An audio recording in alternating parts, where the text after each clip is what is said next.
عليكم ورحمة الله وبركاته. إن الحمد لله نحمده ونستعينه ونستغفره ونؤمن به ونتوكل عليه ونعوذ بالله من شرور أنفسنا ومن سيئات أعمالنا. من يهده الله فلا مضل له ومن يضلل فلا هادي له فلن تجد له وليا مرشدا. ونشهد أن لا إله إلا الله وحده لا شريك له هو الذي لا ضد له ولا ند له لا مثل له ولا مثيل له لا وزير له ولا كفيل له لا شبه له ولا شبيه له لا ولد له ولا والد له وهو الواحد الفرد الصمد لم يلد ولم يولد ولم يكن له كفوا أحد. ونشهد أن سيدنا ونبينا وحبيبنا وبشيرنا ونذيرنا وطبيبنا وطبيب قلوبنا وحبيبنا وحبيب ربنا محمدا عبد الله ورسوله أرسله بالحق بشيرا ونذيرا وداعيا إلى الله بإذنه وسراجا منيرا. أما بعد فقد قال الله تعالى في كلامه المجيد وفي فرقانه الحميد. أعوذ بالله من الشيطان الرجيم. بسم الله الرحمن الرحيم. إن الله يأمر بالعدل والإحسان وإيتاء ذي القربى وينهى عن الفحشاء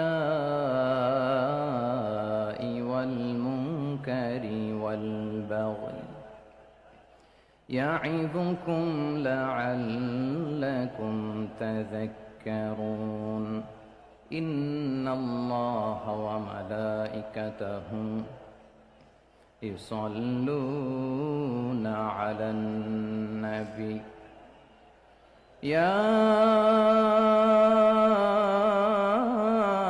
أيها الذين آمنوا صلوا عليه وسلموا تسليما. اللهم صل على محمد وعلى آل محمد كما صليت على إبراهيم وعلى آل إبراهيم إنك حميد مجيد. اللهم بارك على محمد وعلى آل محمد كما باركت على إبراهيم وعلى آل إبراهيم إنك حميد مجيد. সকল প্রশংসার মালিককে, সকল ক্ষমতার উৎসকে। কেউ যেটা পারে না পারে কে, কেউ যেটা দেখে না দেখে কে, কেউ যেটা শোনে না, শোনে কে? সে আল্লাহ তাআলার দরবারে আমরা শুকরগুজার হচ্ছি। সবাই পড়ে নিচ্ছি কালিমাতুশ শুকর, আলহামদুলিল্লাহ। প্রিয় চট্টলাবাসী, গলা ছেড়ে দিয়ে আওয়াজ করে একসাথে সবাই পড়ুন, রব্বানা লাকাল হামদ হামদান কাসীরান তাইয়্যিবান মুবারাকান ফি ইয়া রাব্বি লাকাল হামদু কামা ইয়ানবাগি লিজালালি ওয়াজহিকা ওয়া আযীমি সুলতানিকা লাকাল হামদু বিল ঈমান লাকাল হামদু বিল ইসলাম লাকাল হামদু বিল কুরআন। আল্লাহ রাব্বুল ইজ্জা ওয়াল জালালের দরবারে শুকরিয়া জ্ঞাপনের পাশাপাশি আমি আজকের এই ঐতিহাসিক চট্টগ্রামের প্যারেড ময়দানে আয়োজিত 5 দিন ব্যাপী তাফসিরুল কোরআন মাহফিলের যারা সম্মানিত আয়োজক বৃন্দ, ইসলামী সমাজ কল্যাণ পরিষদ চট্টগ্রামকে অন্তরের অন্তঃস্থল থেকে ধন্যবাদ এবং মোবারকবাদ জানাতে চাই, যারা দীর্ঘ কয়েক মাস ব্যাপী অনেক কষ্ট করে, অনেক ডিজাইন করে, অনেক প্ল্যান প্রোগ্রাম করে এরকম চমৎকার একটি কোরআনের বাগানকে সাজিয়েছে। আজকের এই প্রোগ্রামের সম্মানিত সভাপতি, প্রধান অতিথি, বিশেষ অতিথি, মঞ্চে উপবিষ্ট উলামায়ে কেরাম, কমিউনিটি লিডার্স, চট্টগ্রামের বিভিন্ন পর্যায়ের বিভিন্ন দলের সামাজিক, ধর্মীয়, রাজনৈতিক নেতৃবৃন্দ, ব্যবসায়ী ভাইয়েরা, চাকরিজীবী ভাইয়েরা, শ্রমজীবী ভাইয়েরা, ছাত্র ভাইয়েরা, পর্দার আড়ালে আমার মায়েরা এবং বোনেরা, সাংবাদিক বন্ধুরা, মিডিয়া কর্মী, ইউটিউবার্স, ভলান্টিয়ার্স, আপনাদের সবাইকে অন্তরের অন্তঃস্থল থেকে শুভেচ্ছা জানাই, মোবারকবাদ জানাই। আপনারা সবাই কেমন আছেন? সবাই ভালো আছেন? সুস্থ আছেন? দোয়া করি আল্লাহ তাআলা আপনাদের সবাইকে ভালো রাখুন, সুস্থ রাখুন, নিরাপদে রাখুন। আমরা সবাই পড়ি আমিন। সম্মানিত সুধী, হযরতুল আল্লাম শহীদ মরহুম আল্লামা দেলওয়ার হোসেন সাঈদী রাহিমাহুল্লাহ, ওনার স্মৃতি বিজড়িত আজকের এই ঐতিহাসিক প্যারেড ময়দানের তাফসিরুল কোরআনের প্রোগ্রামে সব আছে। স্টেজ আছে, শ্রোতা আছে, প্যান্ডেল আছে, মিডিয়া কাভারেজ আছে, কিন্তু আমাদের কলিজার টুকটাটা আমাদের মাঝে নাই। আজকের এই প্রোগ্রামে আলোচক হয়ে এই চেয়ারে আমি না বসে ওই শ্রোতাদের কাতারে বসে যদি আমাদের আল্লামার নুরানি চেহারার দিকে তাকিয়ে ওয়াজ শুনতে পারতাম, আমাদের হৃদয়টা ঠান্ডা হয়ে যেত, আমাদের তৃষ্ণার্ত হৃদয় শান্ত হতো। সব আজকে আছে, কি যেন নাই, ঠিক কিনা বলেন? আল্লাহ তাআলা প্রতি 100 বছরে একজন মুজাদ্দিদ পাঠায়, প্রতি 100 বছরে একজন মুজাদ্দিদ, যিনি সমাজকে সংস্কার করেন। আল্লামা দেলওয়ার হোসেন সাঈদী রাহিমাহুল্লাহ ছিলেন তেমন একজন মুজাদ্দিদ। চিৎকার করে বলেন ঠিক কিনা? উনি শিরক বিদআতের আস্তানাকে তছনছ করে দিয়েছেন, তাওহীদের বাণীকে সমুন্নত করেছেন, গণমানুষের কাছে তাফসিরুল কোরআনকে জনপ্রিয় করেছেন।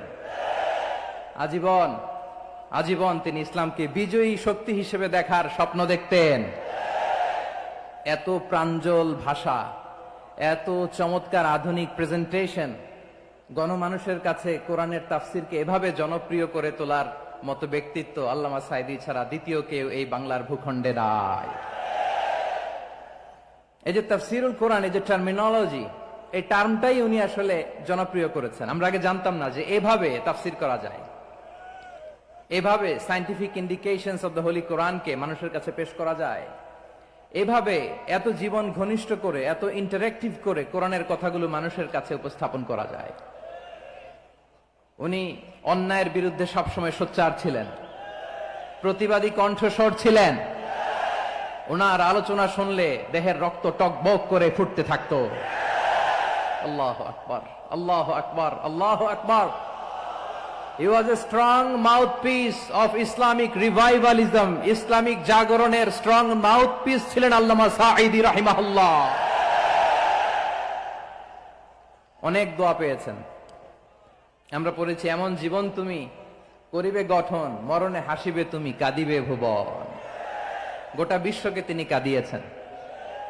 আল্লামা যখন ইন্তেকাল করলেন, আমি তখন মালয়েশিয়া থেকে যুক্তরাষ্ট্রে একটা কনফারেন্সে যোগ দিতে যাচ্ছি, কাতার এয়ারলাইন্সে। মালয়েশিয়া থেকে দোহাতে নামলাম। দোহায় যখন আমার ট্রানজিট, তখন শুনতে পেলাম যে আল্লামা বিদায় নিয়েছেন। সোশ্যাল মিডিয়ায় শুনে বিশ্বাস করতে পারলাম না। মুহূর্তের মধ্যেই মাসুদ সাইদি ভাইকে মেসেজ করলাম, উনি কোনো উত্তর দিতে পারলেন না। মাসুদ ভাইয়ের সাথে যখন কোলাকুলি করি, আমাদের শামীম ভাইয়ের সাথে যখন কোলাকুলি করি, মনে হচ্ছে আল্লামা সাইদির ঘ্রাণ পাই। শরীরটা লিটারালি কাঁপছিল, নিজেকে মানাতে পারছিলাম না, বিশ্বাস করতে পারছিলাম যে আসলে আল্লামা বিদায় নিয়েছেন। ইন দ্য মিন টাইম আমার সেকেন্ড ফ্লাইট, দোহা টু নিউ ইয়র্ক, 12 ঘন্টার ফ্লাইটে উঠলাম। ইন্টারনেট থেকে বিচ্ছিন্ন হলাম। নামার পরে শুনলাম আল্লাহু আকবার, যেখানে ওনাকে কবরস্থ করার কথা ছিল সেখানেও কবর দিতে দেয়া হয় নাই। ছবিগুলো দেখতে লাগলাম, হাসিমাখা মুখ, হাসিমাখা নিথর দেহটা, মরণে হাসিবে তুমি, কাঁদিবে ভুবন। From east to west, from north to south, the entire globe, গোটা বিশ্ব ওনার জন্য কেঁদেছে। গোটা বিশ্ব কেঁদেছে, কাবার গিলাফ ধরে ধরে মানুষ চিৎকার করেছে। এর চেয়ে শ্রেষ্ঠ মৃত্যুকার হতে পারে? আমাদের আল্লামার আর কি পাওয়ার ছিল বলেন? আর কি পাওয়ার ছিল? কুল্লু নাফসিন যায়িকাতুল মাউত, যারাই দুনিয়াতে আসবে তারা ইন্তেকাল করবে, এটা আমরা মেনে নেই, এটা আমরা জানি।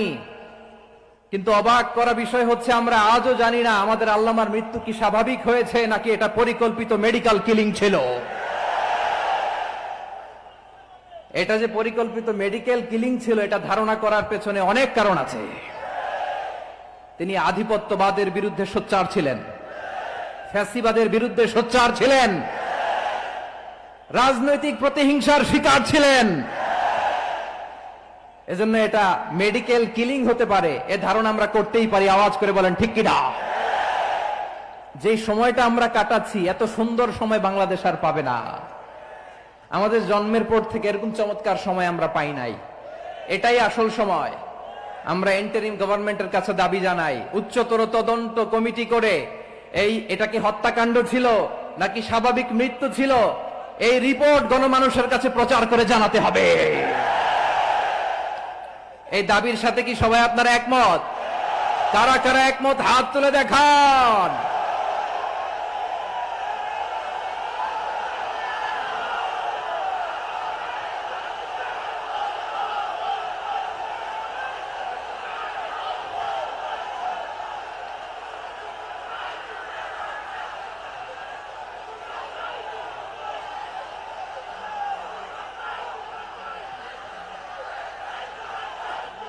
আমার প্রিয় ভাইয়েরা, প্রিয় চট্টলাবাসী, আল্লাহ তাআলা তার এই মুখলেস গোলামকে তার জান্নাতুল ফেরদাউসের মেহমান হিসেবে কবুল করুক, তার জীবনের সকল খেদমাগুলোকে কবুল করুক, জান্নাতুল ফেরদাউসের আলা মাকামে তাকে মেহমান হিসেবে কবুল করুক। আল্লামা শহীদ দেলোয়ার হোসেন সাঈদী রাহিমাহুল্লাহ, উনি ছাড়াও এই ঐতিহাসিক ময়দানে কথা বলেছেন আল্লামা লুৎফুর রহমান রাহিমাহুল্লাহ। চলে গিয়েছেন আমাদেরকে ছেড়ে। তিনি বলতেন, ইনশাআল্লাহ মিজান আবার আসবে। হুজুর আমি তো আসলাম, আপনি তো আমাদেরকে ছেড়ে চলে গেলেন। আল্লাহু আকবার, আল্লাহু আকবার, আল্লাহু আকবার।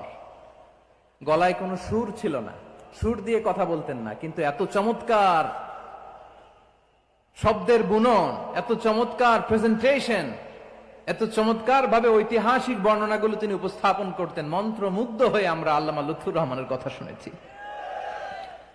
আমরা হযরতুল আল্লামা লুৎফুর রহমান রাহিমাহুল্লাহর জন্য এই বিশাল ময়দান থেকে দোয়া করছি, আল্লাহ তাআলা তুমি তোমার এই খাদেমকে জান্নাতের মেহমান হিসেবে কবুল করে নাও।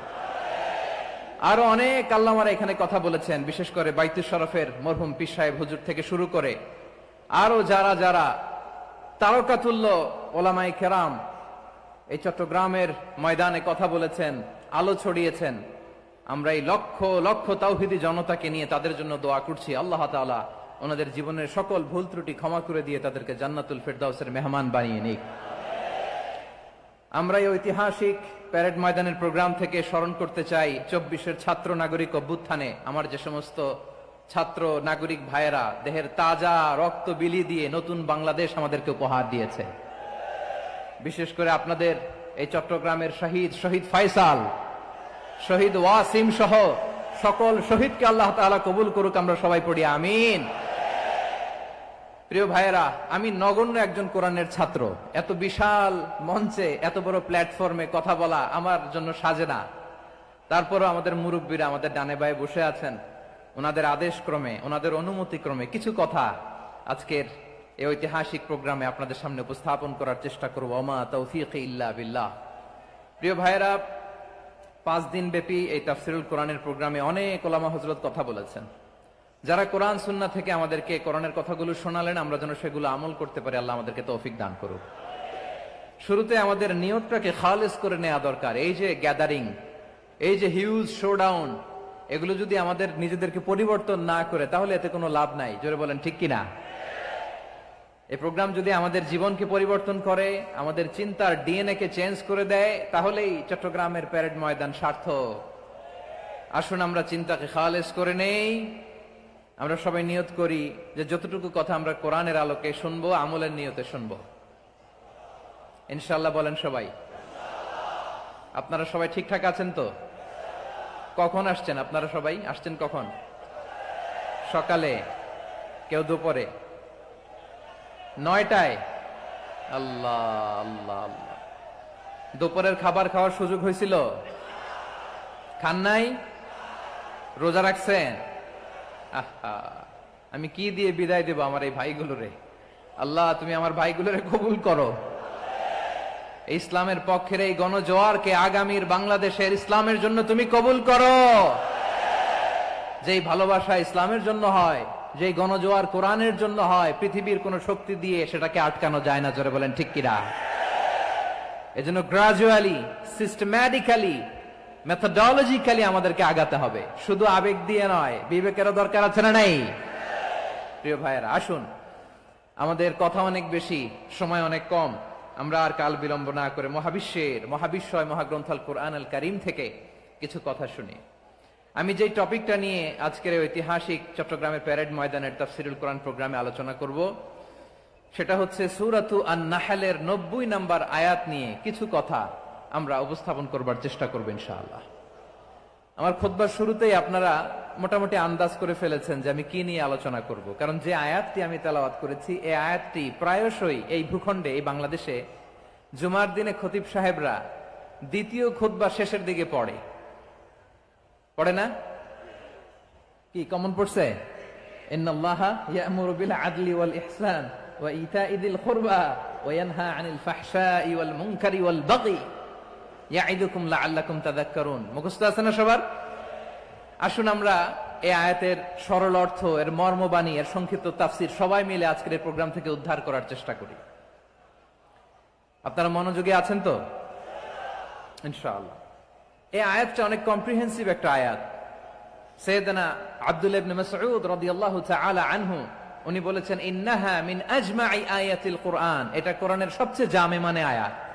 যদিও ছোট্ট আয়াত, অল্প কিছু কথামালা, কিন্তু তিনি বলতেন এটা কোরআনের সবচাইতে জামে মানে সবচেয়ে কম্প্রিহেন্সিভ একটা আয়াত, যেখানে কথা কম, শব্দ কম, কিন্তু এটার দোতনা, এটার আবেদন, এটার মিনিং অনেক বেশি। সুবহানাল্লাহ।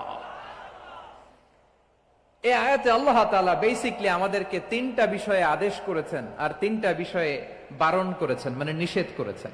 আওয়াজ করে বলুন, আদেশ করেছেন কয়টা? প্রিয় চট্টলার ভাইয়েরা, আমার মতো এই যে 3 আঙ্গুল উঁচু করে বলেন, আদেশ করেছেন কয়টা? আবার নিষেধও কয়টা? মানবো তো আমরা ইনশাআল্লাহ? বলেন সবাই। 3 do's and 3 don'ts, do's and don'ts। 3টা আদেশ, 3টা নিষেধ। এই 3টা আদেশ আর 3টা নিষেধের ভেতরে আল্লাহ তাআলা গোটা ইসলামী শরিয়ার মূল নির্যাসকে ঢুকিয়ে দিয়েছেন। সুবহানাল্লাহ। এই ছোট্ট একটা আয়াতে গোটা ইসলামী শরিয়ার, the gist, the cream of the creams, গোটা ইসলামী শরিয়ার মূল নির্যাসকে আল্লাহ ঢুকিয়ে দিয়েছেন। 3টা আদেশ আর 3টা নিষেধ। আসুন আমরা সরাসরি কোরআন থেকে শুনি, সবাই পড়ুন। আউযু বিল্লাহি মিনাশ শাইতানির রাজীম। বিসমিল্লাহির রহমানির রহিম ইন্নাল্লাহা ইয়া'মুরু বিল আদলি ওয়াল ইহসানি ওয়া ইতাই যিল কুরবা وينهى عن الفحشاء والمنكر والبغي يعظكم لعلكم تذكرون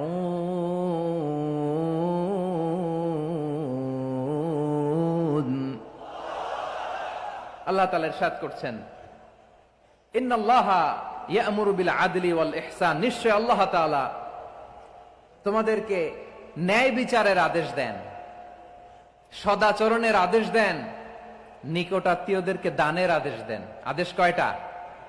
আওয়াজ করে সবাই বলুন তো কয়টা? নিশ্চয় আল্লাহ তাআলা তোমাদেরকে ন্যায় বিচারের আদেশ দেন, সদাচরণের আদেশ দেন, তিনি তোমাদের নিকটাত্মীয়দেরকে দানের আদেশ দেন, আর তিনি তোমাদেরকে অশ্লীলতা থেকে নিষেধ করেন, মন্দ কাজ থেকে নিষেধ করেন, অবাধ্যতা সীমা লঙ্ঘন থেকে নিষেধ করেন। তিনি তোমাদেরকে উপদেশ দেন যাতে তোমরা শিক্ষা গ্রহণ করো। সুবহানাল্লাহ। উপদেশ দিচ্ছে স্বয়ং কে? তিনটা জিনিসের আদেশ। ইয়া'মুরু বিল আদল, সুবিচার ন্যায় বিচারের আদেশ তিনি দেন। ইহসানের আদেশ দেন, যাতে আমরা ইহসান করি, একে অপরের প্রতি সুবিচার করি, মহানুভবতা দেখায়, অনুগ্রহ দেখায়, আর নিকট আত্মীয়দেরকে যেন আমরা দান করি। এই তিনটা আদেশ তিনি দিয়েছেন। আর কোন তিনটা জিনিস থেকে তিনি বারণ করেছেন? অশ্লীলতা, ফাহশা, মুনকার, মানে সব মন্দ আর অসৎ কাজ, এগুলো থেকে তিনি আমাদেরকে বারণ করেন। ওয়াল বাগি, অবাধ্যতা, সীমা লঙ্ঘন, এই তিনটা কাজ থেকে তিনি আমাদেরকে বারণ করেন। তিনি আমাদেরকে উপদেশ দেন, স্বয়ং আল্লাহ তাআলা আমাদেরকে উপদেশ দেন যাতে করে আমরা শিক্ষা গ্রহণ করি। সুবহানাল্লাহ পড়ে। তাহলে আসুন আমরা ধরে ধরে একটা একটা করে সামনের দিকে আগাই। আল্লাহ তাআলা প্রথমে আমাদেরকে আদেশ দিয়েছেন আদালের। ইন্নাল্লাহা ইয়া'মুরু বিল আদল, আওয়াজ করে বলুন আল আদাল। সবাই পড়ুন আল আদাল। আমরা উর্দু জানি, হিন্দি জানি, অনেকে ইংরেজিও জানি, কিন্তু আরবি শব্দগুলো আমাদের মুখ দিয়ে বেরোতে চায় না। আওয়াজ করে বলুন আল আদাল। মাশাআল্লাহ। ইন্নাল্লাহা ইয়া'মুরু বিল আদল, আল্লাহ তাআলা আমাদেরকে আদলের আদেশ দেন। আদল অনেকে না বুঝলেও আদালত শব্দটা বুঝবেন। আদালত, আদালত, আদালত বুঝেন না? যেখানে বিচার কার্যের ফয়সালা করা হয়, কোর্ট কাচারি আদালত, এটা তো ভেরি কমন। এটা শুনছেন না সবাই? আদালত, যেখানে ন্যায় বিচার হবে, সুশাসন হবে। কিন্তু ভাগ্যের কি নির্মম পরিহাস, ওখান থেকে মিথ্যা সাক্ষী দিয়ে মনমতো রায় দিয়ে দেয়া হয়। এগুলোর পরিবর্তন হওয়ার দরকার আছে না নাই? প্রিয় ভাইয়েরা, আদালত, আল আদল, ইংরেজিতে বলে জাস্টিস, ন্যায় বিচার, সুবিচার, সুশাসন, জাস্টিস, আল আদল, সব জায়গায় এই জাস্টিস থাকা দরকার। Justice should be prevailed in the society. The mission of all prophet was to uphold the justice. সব নবীর মিশন ছিল এই জাস্টিসকে, আদালকে, সুশাসন আর সুবিচারকে নিশ্চিত করা। পড়েন সুবহানাল্লাহ। And the core message of every divine scripture was to uphold justice. পৃথিবীর সব আসমানি কিতাবের মূল শিক্ষা ছিল এই জাস্টিসকে সমাজে এনশিওর করা, সুবিচার, সুশাসনকে এনশিওর করা। তাহলে প্রিয় ভাইরা, আমরা বুঝতে পারলাম আল আদল শব্দের মানে হচ্ছে ইনসাফ বা সুবিচার বা ন্যায় বিচার। এটা হচ্ছে একটা general meaning, very general meaning. আপনি যদি ইন ডেপথ বুঝতে চান, আরো ভেতরে যান, তাহলে আদল মানে হচ্ছে সমন্বয়, আদল মানে হচ্ছে ভারসাম্য, ব্যালেন্স। আদল মানে হচ্ছে মধ্যম পন্থা। সুবহানাল্লাহ পড়েন। কারণ সব সময় সমান সমান হইলেই সুবিচার হয় না। কথা কি বুঝতেছেন? ইসলামের দ্য কনসেপ্ট অফ আদল, এটা এমন আদল, এটা সব সময় সমান সমান নয়। যখন সমান সমান দেয়া দরকার, ইসলাম সমান সমান দেয়। যখন ব্যালেন্স করা দরকার, চেক এন্ড ব্যালেন্স, সমন্বয়, ভারসাম্য করা দরকার, তখন ইসলাম ভারসাম্য করে দেয়। এটার নাম আদল। সুবহানাল্লাহ।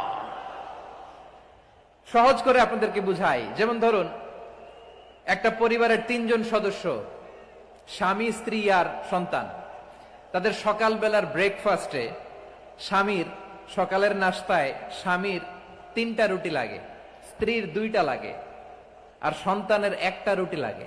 এখন আমি যদি সমান সমান করে আদল করতে চাই, সবাইকে যদি 3টা করে রুটি দেই, তাহলে স্বামী বেচারার জন্য ঠিক আছে, কি বলেন?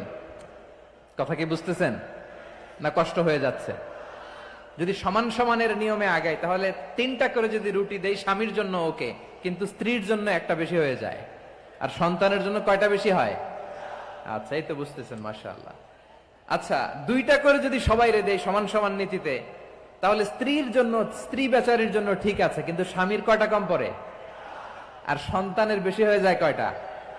আচ্ছা, সমান সমান নীতিতে সবাইকে যদি সকালের নাস্তার জন্য 1টা করে রুটি দেই, সন্তানের জন্য ঠিক আছে, কিন্তু স্ত্রী বেচারির কম পড়ে কয়টা? স্বামীর কম পড়ে কয়টা? 2টা। কথা কি বুঝতেছেন? আর আমি যদি স্বামীকে দেই 3টা, স্ত্রীকে দেই 2টা, আর সন্তানকে দেই 1টা, তাহলে কারো অপচয় হবে না, যার যতটুকু দরকার ঠিক ততটুকুই কাজে লাগবে। চিল্লায় বলেন ঠিক কিনা? এটাই হচ্ছে ইসলামের আদল, যেখানে যার যতটুকু দরকার তাকে সেখানে ঠিক ততটুকু দিয়ে দেওয়ার নামই হচ্ছে আদল। চিল্লায় পড়েন আল্লাহু আকবার। রব্বুল আলামিন বলেন, ইউসিকুমুল্লাহু ফি আওলাদিকুম লিযযাকারি মিসলু হাযযিল উনসায়াইন। আল্লাহ তোমাদেরকে ওসিয়ত করেন, তোমাদেরকে আদেশ দেন, উত্তরাধিকার সম্পদ যখন বন্টন হবে, ছেলেরা যতটুকু পাবে, মেয়ে পাবে তার অর্ধেক। সুবহানাল্লাহ বলেন। দেখেন, ছেলে যদ্দূর, মেয়ে অর্ধেক, ছেলে ডবল পাবে। আপাত দৃষ্টিতে মনে হয় এখানে অবিচার হয়েছে, কিন্তু আসলে কি অবিচার হয়েছে? আপনি বিয়ের ক্ষেত্রে যান, ওইখানে আবার ছেলে মোহরানা দেয়, মেয়ে সেখানে মোহরানা পায়। তাহলে চেক এন্ড ব্যালেন্স, ভারসাম্য, ব্যালেন্স, মধ্যম পন্থা এখানে আছে না নাই? এটাই হচ্ছে ইসলামের আদল। আল্লাহ তাআলা এই আদলের আদেশ দিয়েছেন, সুবিচার, ন্যায় বিচার, সুশাসন এবং ভারসাম্যের আদেশ দিয়েছেন। প্রিয় ভাইয়েরা, একটি শান্তিময় সমাজ, একটা সমৃদ্ধ সমাজ, একটা মানবিক সমাজ যদি আমরা পেতে চাই, এই আয়াতের মধ্যে যতগুলো পয়েন্ট আছে সবগুলোর বাস্তবায়ন লাগবে। কথা বুঝতে পেরেছেন? বলেন, আওয়াজ করে বলেন, আমরা একটা শান্তির সমাজ চাই কি চাই না? আমরা একটা সমৃদ্ধ বাংলাদেশ চাই কি চাই না? আমরা একটা মানবিক বাংলাদেশ চাই কি চাই না? এই আয়াতে আল্লাহ তাআলা একটা মানবিক সমাজের রূপরেখা টেনেছেন। তার প্রথম কথা হচ্ছে, ইন্নাল্লাহা ইয়ামুরু বিল আদল। আল্লাহ তাআলা তোমাদেরকে আদলের নির্দেশনা দেয়, সুবিচার, সুশাসনের নির্দেশনা দেয়। যে সমাজে আদল থাকে না, সেই সমাজে জুলুম মানুষের ঘাড়ে চেপে বসে। আদলের বিপরীত হচ্ছে জুলুম। আদলের বিপরীত কি? জুলুম বা জাওর, অত্যাচার, অবিচার, বৈষম্য। এই যে বৈষম্য বিরোধী ছাত্র আন্দোলন কেমন পড়ছে?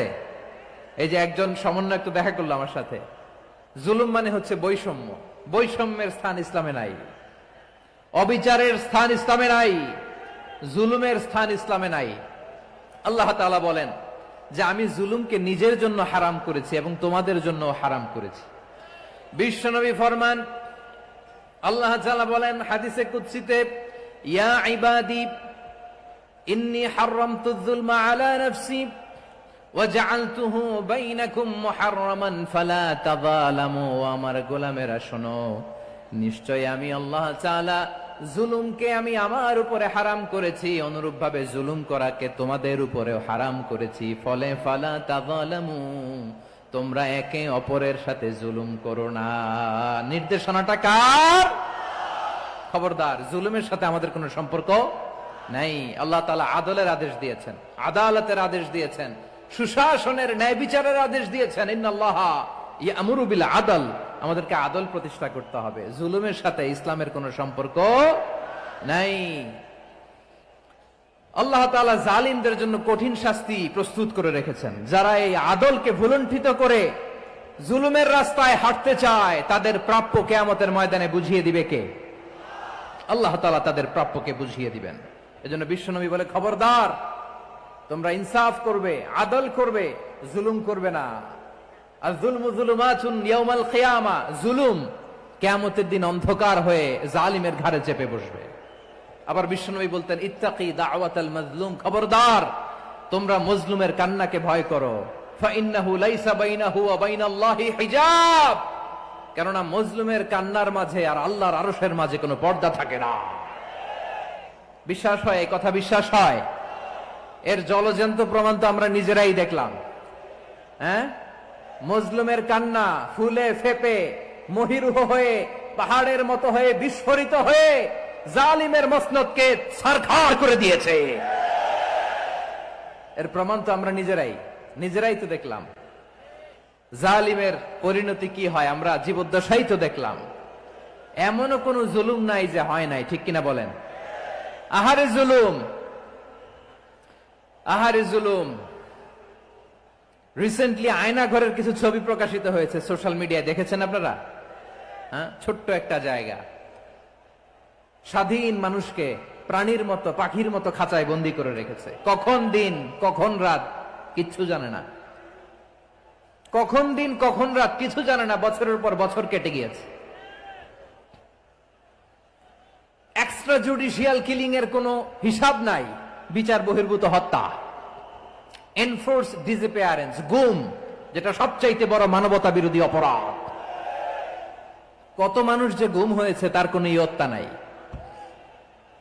যেই ফ্যামিলির সদস্য গুম হয়েছে তারা কি ওই লোকটার জন্য মাগফিরাতের দোয়া করবে নাকি সুস্বাস্থ্যের দোয়া করবে তারা নিজেরাও জানতো না, কারণ জানে না ও বেঁচে আছে না মরে গেছে। আহা, বিডিআর নওজওয়ানদের যারা ছাড়া পেল দেখলাম, বিনা অপরাধে কোন অন্যায় ছাড়া অপরাধ ছাড়া তাদের জীবন থেকে, তাদের তারুণ্যের, তাদের যৌবনের 15 বছর 16 বছর 17 বছর নাই, 6 মাস বয়সের ছোট বাচ্চাকে রেখে জেলে গেছে। 6 মাসের মেয়ে বেরোয় দেখে মেয়ের বয়স 17 বছর। মেয়ে বাবারে চিনে না, বাবা মেয়েরে চিনে না। মেয়েকে এখন বিয়ে দিয়ে আরেক ছেলের হাতে তুলে দিবে। মেয়ের শৈশব বাবা দেখে নাই, মেয়ের কৈশোর বাবা দেখে নাই, মেয়ের তারুণ্য দেখে নাই। আরেক যুবককে দেখলাম 14 বছরের 14 দিনের সংসার, 2 সপ্তাহের সংসার শেষে জেলে গেছে। কত যুবকের যে স্ত্রী চলে গিয়েছে ফ্যামিলি ছেড়ে, কারণ জানে না তো কবে আসবে কি হবে, কেউ জানতো না। দাম্পত্য জীবনের মাত্র 14 দিনের স্মৃতি, এই স্মৃতিকে আঁকড়ে ধরে এক বোন 16টা বছর 17টা বছর কাটিয়ে দিয়েছে। আমি নিউজটা দেখে ভাবলাম আমার এই বোনের প্রতিটি দিন কিভাবে কেটেছে, প্রতিটি রাত কিভাবে কেটেছে, প্রতিটি ক্ষণ কিভাবে কেটেছে। বিশ্বনবী বলেছেন, ইত্তাকি দাওয়াতাল মাজলুম ফাইন্না লাইসা বাইনাহু ওয়া বাইনাল্লাহি হিজাব। মাজলুমের কান্নাকে ভয় করো, কারণ মাজলুমের কান্না আর আল্লাহর মাঝে কোনো পর্দা থাকে না। আমরা আর এরকম কোন জুলুম বাংলাদেশে দেখতে চাই না, জোরে বলেন ঠিক কিনা? আর কেউ নতুন করে জালিম হোক আপনারা চান? আবার নতুন করে কেউ ফ্যাসিস্ট হোক আপনারা চান? এক দল আরেক দলকে নিশ্চিহ্ন করার রাজনীতিতে মেতে উঠুক এটা আপনারা চান? আমরা বাংলাদেশকে আদল দিয়ে সাজাতে চাই। আমরা এই 56,000 বর্গ মাইলের প্রতিটা ইঞ্চি মাটিকে কোরআনের আইন দিয়ে সাজাতে চাই। রাজি আছেন আপনারা? কারা কারা রাজি দেখান হাত তুলে আল্লাহকে।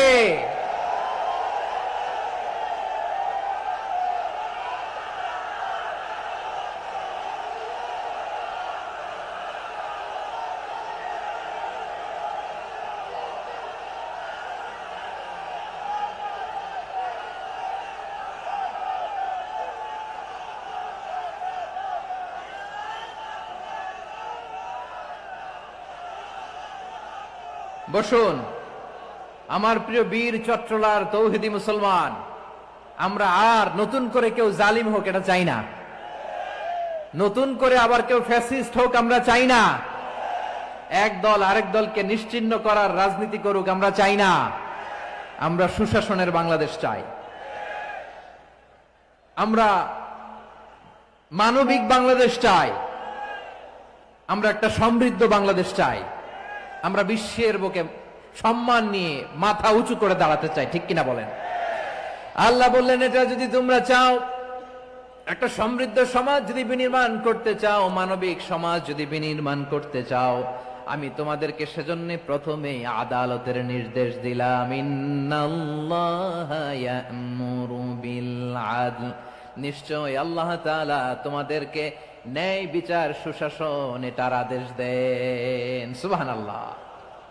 আদাল, ন্যায় বিচারের আদেশ আল্লাহ তাআলা কোরআনের বিভিন্ন আয়াতে দিয়েছেন। আল্লাহ তাআলা বলছেন, ইন্নাল্লাহা يأمركم أن تؤدوا الأمانات إلى أهلها وإذا حكمتم بين الناس أن تحكموا بالعدل إن الله نعم ما يعظكم به إن الله كان سميعا بصيرا। আল্লাহ তাআলা বললেন, আল্লাহ আদেশ দিচ্ছেন যে ব্যক্তি আমানতের হকদার তার হাতে তোমরা আমানত পৌঁছে দাও, আর যখন তোমরা বিচার কার্য করবে, বিচার ফয়সালা করবে, আদালতের সাথে করো। সুবহানাল্লাহ। ওয়া ইযা হাকামতুম বাইনান নাসি আন তাহকুমু বিল আদল, আদালতের সাথে করবা।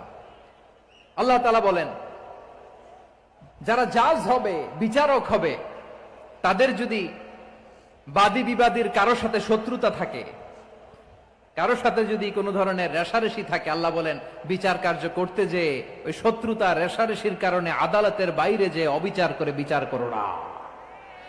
ওয়ালা ইয়াজরিমান্নাকুম শানাআনু কওমিন আলা আল্লা তা'দিলু ই'দিলু হুয়া আকরাবু লিত্তাকওয়া ওয়াত্তাকুল্লাহা ইন্নাল্লাহা খাবীরুম বিমা তা'মালুন। খবরদার কোন জাতির প্রতি, কোন গোষ্ঠীর প্রতি, কোন গোত্রের প্রতি আক্রোশ যেন তোমাদেরকে ন্যায় বিচার থেকে দূরে সরিয়ে না দেয়, বরং আমি আল্লাহর আদেশ হলো ই'দিলু, তোমরা আদল করো, ন্যায় বিচার করো, সুবিচার করো, সুশাসন প্রতিষ্ঠা করো। হুয়া আকরাবু লিত্তাকওয়া, এটাই তাকওয়ার সবচেয়ে কাছাকাছি। সুবহানাল্লাহ বলেন। কোরআনের বিভিন্ন আয়াতে আল্লাহ তাআলা স্পেসিফিকলি ধরে ধরে বিচার করার সময় আমরা যেন আদাল করি সেটা বলেছেন। কোরআনের কোন কোন জায়গায় আল্লাহ তাআলা এই আল আদল শব্দটা ব্যবহার করেছেন।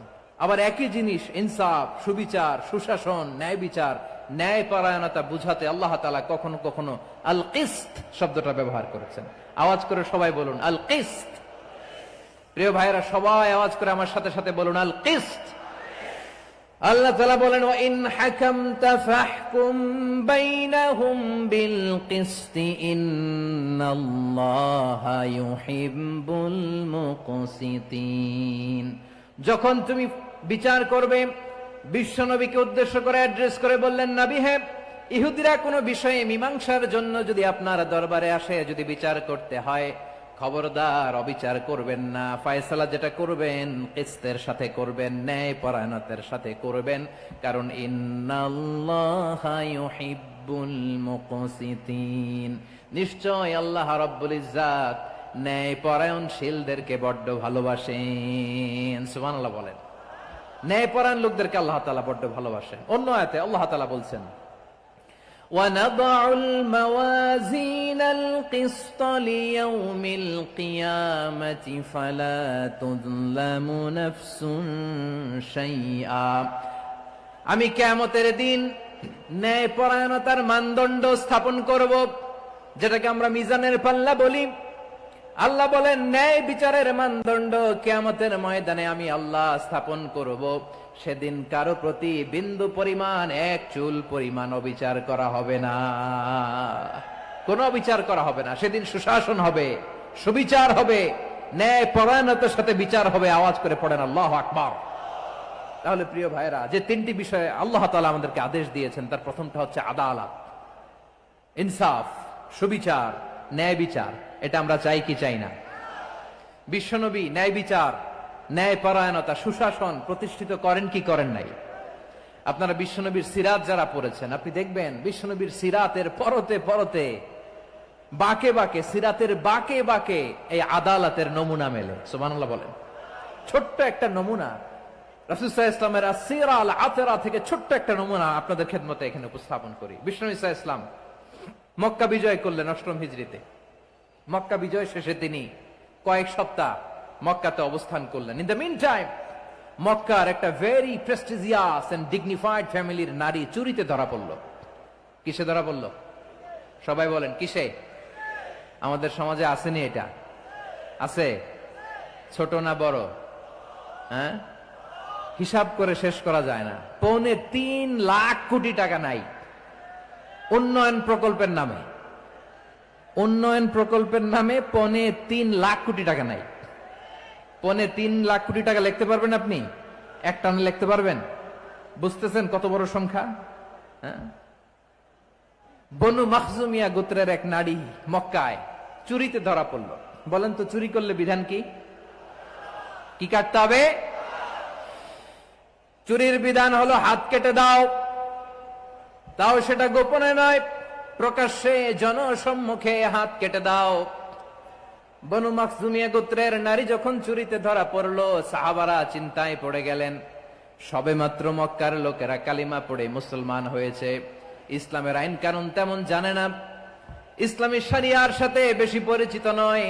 এখন যদি বিশ্বনবী চুরির যেই বিধান এটা যদি কায়েম করে হাত যদি কেটে দেয়, না জানি মক্কার লোকেরা আবার বিগড়ে যায়, না জানি মক্কার লোকেরা আবার মুরতাদ হয়ে যায়, না জানি মক্কার লোকেরা ইসলাম থেকে দূরে সরে যায়। চলো চলো, সাহাবীরা মিলে পরামর্শ করলেন, চলো বিশ্বনবীর কাছে যে বলি, ও নবী, শুধু কেবলমাত্র একমাত্র এই নারীর জন্য চুরির হাত কাটার বিধানটা আপনি একটু থামিয়ে দেন। চুরির হাত কাটার যে বিধান এইখানে একটু রহিত করে দেন, বাকিগুলা কইরেন মদিনাতে যে চলবে, কিন্তু মক্কায় এবারের জন্য মাফ করে দেন। কিন্তু কে বলবে? এই যে পরামর্শ, সাজেশন, এটা কে দিবে বিশ্বনবীর কাছে? সাহাবারা চিন্তায় পড়ে গেলেন। আল্লাহর নবীর সামনে দাঁড়িয়ে আল্লাহর দেয়া হুদুদ, আল্লাহর দেয়া বিধান থামিয়ে দেওয়া, মাফ করে দেওয়া, এই কথা বিশ্বনবীর সামনে বলার সাহস তো কেউ রাখে না। কেউ কেউ বলল, বিশ্বনবীর পালক পুত্র যায়েদ বিন হারেসার সন্তান উসামারে বিশ্বনবী নাতির মতো আদর করে, বড্ড বেশি ভালোবাসে উসামারে। এজন্য সাহাবারা উসামাকে বলতো হিব্বু রাসূলিল্লাহ, বিশ্বনবীর ভালোবাসা। কি বলতো? সাহাবীরা বললেন, বিশ্বনবীর ভালোবাসা হিব্বু রাসূলিল্লাহ, উসামারে পাঠাও। উসামারে বিশ্বনবী নাতির মতো স্নেহ করে, মায়া করে, ভালোবাসে। আমরা পারবো না, উসামা পারবে। সবাই মিলে ফুলিয়ে ফুসিয়ে উসামাকে, ছোট্ট উসামাকে রাজি করালো। উসামা এমন এমন কথা যে তুমি বিশ্বনবীর কাছে বলতে হবে, পারবা নাকি? উসামা বলে, পারবো। সাইয়েদনা উসামা রাদিয়াল্লাহু তাআলা আনহু তরুণ সাহাবী বিশ্বনবীর কাছে গেলেন, যে বললেন, নবী, বনু মাখজুমিয়া গোত্রের এক নারী চুরিতে ধরা পড়েছে, এবারের জন্য কি এই মহিলাটারে মাফ করে দিলে হয় না? এবারের জন্য একটু ক্ষমা করা যায় না নবী? বিশ্বনবী বলেন, আতাশফাউ ফি হাদ্দিম মিন হুদুদিল্লাহ, তোমার এত বড় সাহস উসামা, তুমি আল্লাহর হাত, আল্লাহর দেয়া বিধান, এটার ব্যাপারে সুপারিশ করতে এসেছো? তোমরা কি জানো তোমাদের আগে যত কওম, যত গোত্র, যত জনপদ ধ্বংস হয়েছে তার কারণ ছিল তাদের মধ্যে গরিবরা অন্যায় করলে তারা বিচার করত, আর ধনীরা অন্যায় করলে তারা মাফ করে দিত। খবরদার! ওয়া আইমুল্লাহ লাউ আন্না ফাতিমাতা বিনতি মুহাম্মাদিন সারাকাত লাকাতা মুহাম্মাদুন ইয়াদাহা। বিশ্বনবী বললেন, আরে উসামা, বানু মাখজুমিয়ার ওই প্রেস্টিজিয়াস এন্ড ডিগনিফাইড ফ্যামিলির মেয়ে তো দূর কি বাত, অনেক দূরের কথা। জেনে রেখো উসামা, আমার কলিজার টুকরা, নয়নের পুটুলি ফাতেমাও যদি মক্কার জমিনে আজকে চুরির দায়ে ধরা পড়তো, আমি বিশ্বনবী মুহাম্মাদুর রাসূলুল্লাহ ধরে ফাতেমার ডান হাতটা কেটে দিতে এক বিলম্ব দেরি করতাম না। ইন্নাল্লাহা ইয়া'মুরু বিল আদল, আমাদেরকে জাস্টিস শিখায়। পশ্চিমারা আমাদেরকে ইনসাফ শিখায়, আমাদেরকে সুশাসন শিখায়। আর ইনসাফ, সুশাসন, ন্যায় বিচার, সুবিচার, জাস্টিস কারে বলে বিশ্বনবীর বায়োগ্রাফি থেকে জেনে নাও। এই ছিল বিষ্ণু ঈসা ইসলামের আদালতের নমুনা। আপনি যদি সাইয়েদনা ওমরে ফারুকের জীবনের দিকে তাকান, এমন কঠোর, এমন বীর সেনানী ছিলেন। সাইয়েদনা ওমরে ফারুক যদি রাস্তার এই মাথা দিয়ে হাঁটা শুরু করতেন, শয়তান ওমরে ফারুককে দেখলে ওই রাস্তা রেখে দিয়ে অন্য রাস্তা দিয়ে হাঁটতো। সুবহানাল্লাহ। ওমরে ফারুক রাদিয়াল্লাহু তাআলা আনহু কি পার্সোনালিটি ছিল, কি পার্সোনালিটি! আমাদের এলাকায় ছোট বাচ্চারা রাতে ভাত খেতে চায় না, আমার মেয়েটাও খেতে চায় না। এই এটা দিব, ওইটা দিব, আজকে মাহফিলে আসার সময় বলে দিছে লিস্ট করে, এটা এটা আনতে হবে। তো ছোট্ট বাচ্চাদের অনেক বায়না থাকে। ওরা রাতে খেতে চায় না, তো মায়েরা বিভিন্ন ভয় দেখায়, এই বাঘ আসবে খাও, এই ভূত আসবে খাও। আপনারা কি বলেন চট্টগ্রামে? কি আসবে? হ্যাঁ, ভূত ভূত ভূত আসবে, বাঘ আসবে, খাও খাও খাও, তাড়াতাড়ি খাও। তো বাচ্চারা এগুলো শুনে ভয়ে খেতে শুরু করে। মদিনার জমিনেও একই ঘটনা ঘটতো। মদিনার ছোট্ট ছোট্ট সোনামণিরা খেতে চাইতো না, তো মায়েরা বলতো, হা হুয়া ইয়াতি উমর, হা হুয়া ইয়াতি উমর, ওই যে উমর আসতেছে, উমর। ওমরে ফারুকের কথা শুনলে বাচ্চারা একেবারে ঠান্ডা। সুবহানাল্লাহ পড়বেন না? প্রভু তুমি বলেছ রাসূল দেবে না, বলনি দেবে না ওমর, বলনি দেবে না হামজা তারি, খালিদ বিজয় সমর। প্রভু তুমি বলেছ রাসূল দেবে না, বলনি দেবে না ওমর, বলনি দেবে না হামজা তারি, খালিদ বিজয় সমর। প্রভু তুমি বলেছ রাসূল দেবে না। আল্লাহু আকবার। ওমর ফারুক রাদিয়াল্লাহু তাআলা আনহু, ওনার কথা শুনলে গায়ের মধ্যে গুজবাম হয়, গায়ের পশমগুলো দাঁড়িয়ে যায়। সুবহানাল্লাহ বলেন। কি পার্সোনালিটি ছিল, কি ব্যক্তিত্ব ছিল। মুনাফিকরা ওমর ফারুককে জমের মতো ভয় পেতেন। শয়তান, খুদ শয়তান এই রাস্তা দিয়ে আসলে শয়তান অন্য রাস্তা দিয়ে হাঁটতো। ওমর ফারুক রাদিয়াল্লাহু তাআলা আনহুর জীবনে যদি দেখেন, তাহলে সেখানে আপনি আদালতের, ইনসাফের, সুশাসনের, জাস্টিসের নমুনা দেখতে পাবেন। কয়টা শুনবেন? সাইয়েদনা ওমর ফারুকের রাদিয়াল্লাহু তাআলা আনহুর সন্তান আব্দুর রহমান মিশরে মদ খেয়ে মদ্যপ অবস্থায় ধরা পড়েছে। মদ খাওয়ার কারণে, মদ যদি কেউ পান করে আর যদি প্রমাণিত হয়, তার বিচার হলো 80 বেত। আওয়াজ করে বলেন কয় বেত? বাংলাদেশেও তো এই আইন আছে নাকি? বাংলাদেশে আছে? হ্যাঁ, মদ খাইলে 80 বেত, এই আইন বাংলাদেশে চালু হোক। আমরা চাই কি চাই না? চাই সবাই। এজন্যই তো ইসলাম ভাল লাগে না। ইসলামকে ভাল লাগে না। ইসলামকে আউট করে রাখতে পারলেই তো এরকম বড় বড় বোতল খাওয়া যায়। একেবারে সহজ, পানির মতো সহজ হিসাব, একেবারে সহজ। ওমরে ফারুক রাদিয়াল্লাহু তাআলা আনহুর ছেলে ভুল করে মদ পান করে ফেলেছিলেন। আব্দুর রহমান, ঘটনা ঘটেছে মিশরে। মিশরের গভর্নর তখন আমর ইবনে আস রাদিয়াল্লাহু তাআলা আনহু। আব্দুর রহমানের ভাই যে গভর্নরকে বলল, গভর্নর যদি একটু দয়া করেন, খলিফার ছেলে আমার ভাই আব্দুর রহমান মদ্যপ অবস্থায় ধরা পড়েছে, জনসম্মুখে যদি আপনি বেত্রাঘাত করেন আমাদের প্রেস্টিজ থাকে না, যদি 80 বেত আপনি মারেন আমার কোনো কথা নাই, কিন্তু ঘরের ভেতরে মারেন। আব্দুর রহমানের ভাইয়ের সুপারিশ শুনে সাইয়েদনা আমর ইবনে আস রাদিয়াল্লাহু তাআলা আনহু রাজি হয়ে গেলেন। ঘরের ভেতরে লোকচক্ষুর আড়ালে 80 বেত তিনি মানলেন। কিন্তু ঘটনাক্রমে এই কথা লুকিয়ে লুকিয়ে ঘরের ভেতরে 80 বেত মারার কথা সাইয়েদনা ওমর ফারুক মদিনা থেকে জানতে পারলেন। মদিনা থেকে তিনি ফরমান জারি করলেন, এই বিচার যেমনটি আমর ইবনে আস আদায় করেছে, এটা প্রকৃতপক্ষে আদায় হয় নাই। আসো সবাই মদিনায় আসো, আমর ইবনে আস মদিনায় আসো, আব্দুর রহমানও আসো, সবাই আসো, জনসম্মুখে এই বিচার কার্যকর করতে হবে। সাইয়েদনা ওমর ফারুক মসজিদে নববীর পিলারের মধ্যে নিজের ছেলেকে বাঁধলেন, আবার জনসম্মুখে 80টা বেত তার গায়ের মধ্যে মারলেন। মাজমুয়ে ফাতাওয়া ইবনে তাইমিয়া রাহিমাহুল্লাহ উনি এটা নকল করেছেন। এটা সবচেয়ে বিশুদ্ধ মত। আরো অনেক মত আছে, মারা গেছে কবরের উপর, ওগুলো বাদই দিলাম। কেমন খলিফা ছিলেন, কেমন খলিফা! পশ্চিমারা তোমরা জাস্টিস আমাদেরকে শেখাও, ইনসাফ কারে বলে, সুশাসন আমাদেরকে তোমরা শিখাও। ওমর ফারুক রাদিয়াল্লাহু তাআলা আনহু ওই বিচারকে তিনি ধর্তব্য মনে করেন নাই। মদিনাতে এনে আবার জনসম্মুখে আবার 80 বেত মেরেছেন। মিশরে ওমর ফারুক রাদিয়াল্লাহু তাআলা আনহু আমর ইবনে আসকে গভর্নর করে পাঠালেন। সেখানে আমর ইবনে আসের ছেলে একটা প্রতিযোগিতায় রানার আপ হয়েছে। এক মিশরি সেখানে চ্যাম্পিয়ন হয়েছে। রানার আপ বুঝতে পেরেছেন তো? রানার আপ সেকেন্ড হয়েছে, এক মিশরি হয়েছে চ্যাম্পিয়ন প্রথম। কিন্তু গভর্নরের ছেলে ও জিততে পারে নাই, ও রাগে ওই মিশরীর গায়ের মধ্যে কয়েকটা লাঠি দিয়ে বাড়ি মেরেছে। মিশরী যে মদিনাতে ওমরে ফারুকের কাছে বিচার দিলেন, আপনার গভর্নরের ছেলে অন্যায় ভাবে আমার গায়ে হাত তুলেছে। সাইয়েদনা ওমরে ফারুক আবার ফরমান জারি করলেন, আসো মদিনাতে আসো। মিশরীকে ডাকলেন।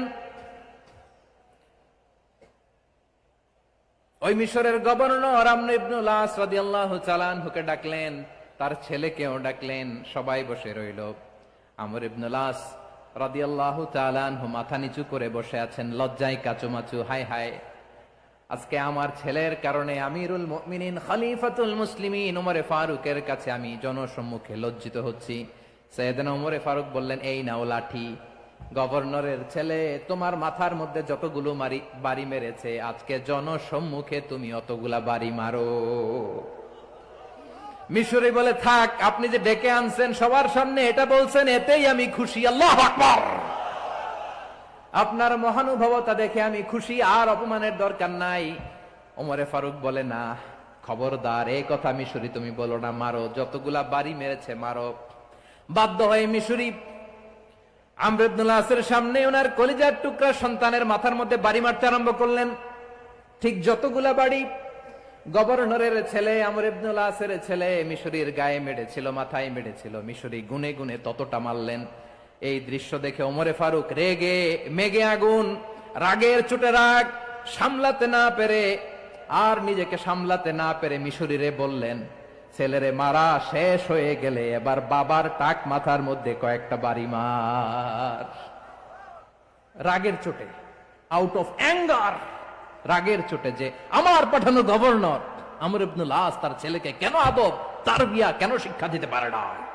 ছেলেরে মারা হইলে এবার আমর ইবনুল আসের মাথার মধ্যে দুইটা মারো। এটা রাগে বলেছেন, এটা শাস্তি হিসেবে না। সুবহানাল্লাহ পড়ে। তোমরা আমাদেরকে সুশাসন শিখাও, আমাদেরকে সুশাসন শিখাও। বিশ্বনবী বলেন, আদল এটা যেন তেন বিষয় না, এটা দিয়েই মানবিক সমাজ গড়তে হবে। আল্লাহ তাআলা কিয়ামতের কঠিন ময়দানে, যেদিন স্বামী স্ত্রীকে চিনবে না, স্ত্রী স্বামীকে দেখে পালিয়ে যাবে, বন্ধু বন্ধুরে চিনবে না, পীর সাহেব মুরিদরে চিনবে না, মুরিদ পীর সাহেবরে চিনবে না, দলের কর্মী তার নেতারে চিনবে না, নেতা তার কর্মীরে চিনবে না, বন্ধু বন্ধুরে দেখে পালাবে। এই কঠিন মুহূর্তে সূর্যটা মাথার কাছে চলে আসবে, জমিনটা তামার জমিন হবে। আজকের জমিনের মতো নয়, মানুষ ঘর্মাক্ত, ক্লান্ত, শ্রান্ত মাথার মগজগুলো কানের ছিদ্র আর নাকের ছিদ্র দিয়ে বেয়ে বেয়ে পড়বে। বিশ্বনবী ফরমান, কিয়ামতের ওই কঠিন ময়দানে 7 শ্রেণীর ব্যক্তিকে রব্বুল আলামিন তার আরশের নিচে ছায়া দিবেন। তার মধ্যে প্রথম শ্রেণীর ব্যক্তি হলো ইমামুন আদিল। ইমামুন আদিল, ন্যায়পরায়ণ শাসক, যে ইনসাফের সাথে বিচার করে, যে জাস্টিস সমাজে সার্ভ করে, যে সুশাসন নিশ্চিত করে, ওই ইমামুন আদিল। আদিল শব্দটা বুঝছেন না? ইন্নাল্লাহা ইয়া'মুরু বিল আদল, পাইছেন? আদিল। 7 শ্রেণীর ব্যক্তিকে আল্লাহ তাআলা সুশীতল আরশের নিচে ছায়া দিবেন, যেদিন ছায়া ছাড়া কোনো ছায়া থাকবে না। এর প্রথম হচ্ছে ইমামুন আদিল, ন্যায়পরায়ণ শাসক। চিল্লায় বলেন সুবহানাল্লাহ।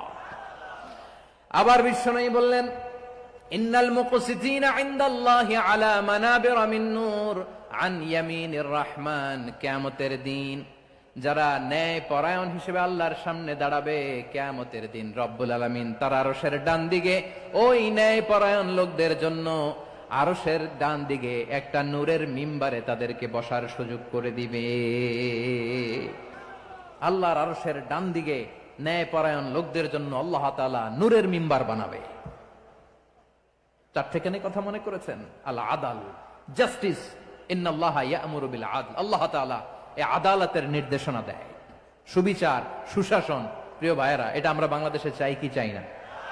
এই যে অরাজকতা, এই যে অন্যায়, এই যে জুলুম, এই যে ইনকনসিস্টেন্সি, সমাজের অসঙ্গতি, এর প্রধান কারণ জাস্টিস নাই, সুবিচার নাই, সুশাসন নাই। শেষবারের মতো আওয়াজ করে বলেন তো, আমরা বাংলাদেশে আদল চাই কি চাই না? তাহলে প্রথম নির্দেশনা শেষ। আল্লাহ তাআলা তোমাদেরকে আদলের আদেশ দেন।